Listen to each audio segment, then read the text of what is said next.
Hi friends, അപ്പോൾ ഇന്ന് നമ്മൾ വഴുതനങ്ങ വെച്ചിട്ട് എങ്ങനെ ഒരു അടിപൊളി കറി ഉണ്ടാക്കാമെന്നാണ് കാണിക്കുന്നത്. അപ്പോൾ ഇതിനായിട്ട് ഞാനിവിടെ അത്യാവശ്യം വലിപ്പമുള്ള 2 വഴുതനങ്ങയാണ് എടുത്തിട്ടുള്ളത്. അപ്പോൾ ഇനി ഇതൊന്ന് കഷ്ണങ്ങളാക്കി എടുക്കണം. രണ്ടും ഇതുപോലെ അത്യാവശ്യം വലിയ കഷ്ണങ്ങളാക്കിയിട്ട് കട്ട് ചെയ്തെടുത്തിട്ടുണ്ട്. നമുക്കൊന്ന് സ്റ്റീം ചെയ്തെടുക്കാൻ വേണ്ടിയിട്ടാണ്. ഇനി ഇതൊന്ന് കഴുകി എടുക്കട്ടെ. കട്ട് ചെയ്ത വഴുതനങ്ങ ഇതുപോലൊരു ഇഡ്ഡലി ചെമ്പിൽ ഇട്ട് കൊടുത്തിട്ടാണ് സ്റ്റീം ചെയ്തെടുക്കാൻ വേണ്ടിയിട്ട്. സ്റ്റീം ചെയ്തെടുക്കാം. ഇനി ഒരു 20 മിനിറ്റ് ഇവിടെ ഇരുന്ന് വഴുതനങ്ങ നല്ല പോലെ വേവ് റെഡിയായി വരട്ടെ.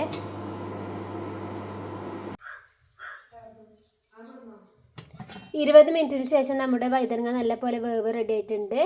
ഇനി നമുക്ക് ചൂടാറിയതിന് ശേഷം ഒന്ന് അരച്ചെടുക്കണം.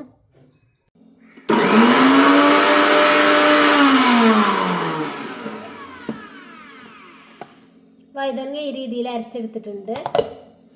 ഇനി തേങ്ങ അരച്ചെടുക്കട്ടെ. വഴുതനങ്ങ കറിയിലേക്ക് വേണ്ടിയിട്ട് അരമുറി തേങ്ങ ചിരകിയതും കുറച്ച് ചെറുള്ളി തൊലി കളഞ്ഞതും എടുത്തിട്ടുണ്ട്. ഇനി ഇതൊന്ന് മിക്സിയിലിട്ടിട്ട് അരച്ചെടുക്കട്ടെ. വഴുതനങ്ങ അരച്ചത് ഇതുപോലെ ഒരു പാത്രത്തിലേക്ക് മാറ്റി വെച്ചിട്ടുണ്ട്. ഇനി തേങ്ങയും ചെറുള്ളി അരച്ചെടുക്കുകയാണ്.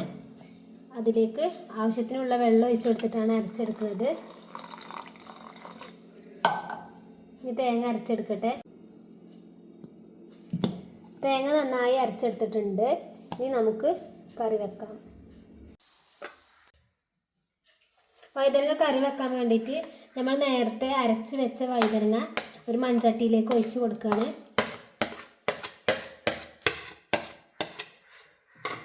ഇനി അതിലേക്ക് ആവശ്യത്തിനുള്ള ഉപ്പ് ചേർത്ത് കൊടുക്കുക. 1 സ്പൂൺ ഉപ്പ് ചേർത്ത് കൊടുക്കുന്നുണ്ട്. 1 സ്പൂൺ മുളക് പൊടി, 1/2 സ്പൂൺ മഞ്ഞൾപ്പൊടി.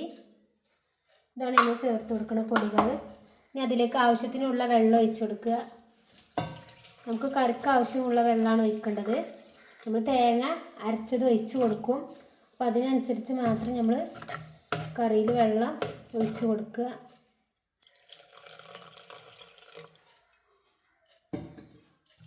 കറി അധികം വേണ്ടവരാണെങ്കിൽ കുറച്ച് കൂടുതൽ വെള്ളം ഒഴിച്ച് കൊടുക്കുക. ഇത് നന്നായി നമ്മൾ വഴുതനങ്ങ വേവിച്ച് അരച്ചതായതുകൊണ്ട് ഇങ്ങനെ കട്ട പിടിച്ചാണ് ഇരിക്കുന്നത്. അപ്പോൾ നന്നായി ഇളക്കി കൊടുക്കണം.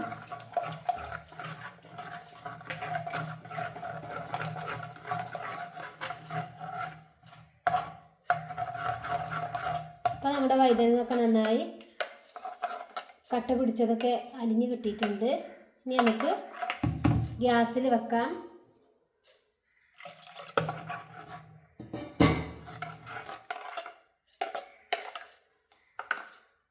ഗ്യാസിൽ വെക്കാം. അപ്പം നമ്മൾ ഗ്യാസിൽ വെച്ചിട്ടുണ്ട്. ഇനി കറി ഒന്ന് തിളച്ച് വരണം. അതോളം നമുക്കൊന്ന് വെയിറ്റ് ചെയ്യാം. പുളിയൊന്നും നമ്മളിവിടെ ചേർത്ത് കൊടുത്തിട്ടില്ല.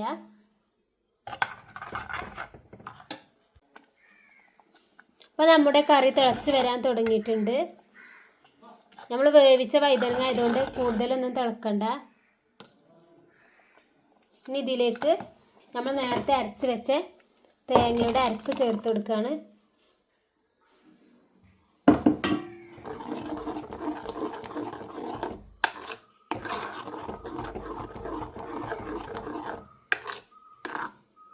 ഇനി നല്ല പോലെ ഒന്ന് ഇളക്കി കൊടുക്കുക.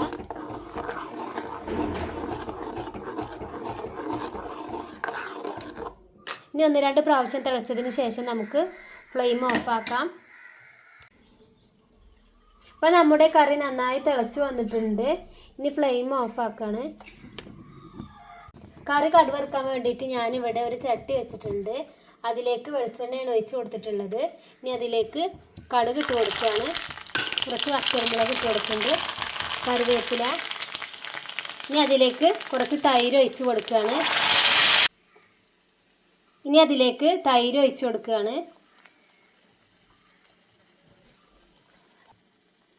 ഒരു പാക്കറ്റ് തൈര് മുഴുവനായിട്ട് ഒഴിച്ച് കൊടുക്കുന്നുണ്ട്. ഞാൻ ഇളക്കി കൊടുക്കുക. ഫ്ലെയിം ഓഫാക്കുക. നമ്മുടെ കറിയിലേക്ക് ഇത് ഒഴിച്ച് കൊടുക്കുകയാണ്. കറിയിലേക്ക് ഒഴിച്ച് കൊടുക്കുകയാണ്. അപ്പം നമ്മുടെ കറിക്ക് നല്ലൊരു പുളിയും കിട്ടും. അപ്പോഴാണ് നമ്മുടെ കറിക്ക് ടേസ്റ്റ് കിട്ടുന്നത് തൈര് ഒഴിക്കുമ്പോൾ. ഇങ്ങനെയാണ് നമ്മളിവിടെ വഴുതനങ്ങ കറി വെക്കൽ. കറിയിൽ വഴുതനങ്ങ കഷ്ണങ്ങൾ ഇങ്ങനെ കടിക്കുന്നതൊന്നും ഇവിടെ ആർക്കും ഇഷ്ടമല്ല, അതുകൊണ്ടാണ് ഇങ്ങനെ ചെയ്യുന്നത്. അപ്പോൾ നമ്മുടെ വീഡിയോ ഇഷ്ടപ്പെട്ടാൽ ലൈക്ക് ചെയ്യുക, ഷെയർ ചെയ്യുക, സബ്സ്ക്രൈബ് ചെയ്യുക, കമൻറ്റ് ചെയ്യുന്നതിനൊന്നും മറക്കരുത്. അപ്പോൾ വഴുതനങ്ങ ഒക്കെ വീട്ടിൽ കൊണ്ടുവരുമ്പോൾ ഇതുപോലൊക്കെ കറി വെച്ച് നോക്കാനൊന്നും മറക്കരുത്. അപ്പോൾ ഇനി അടുത്ത വീഡിയോയിൽ കാണാം ഇൻഷാ.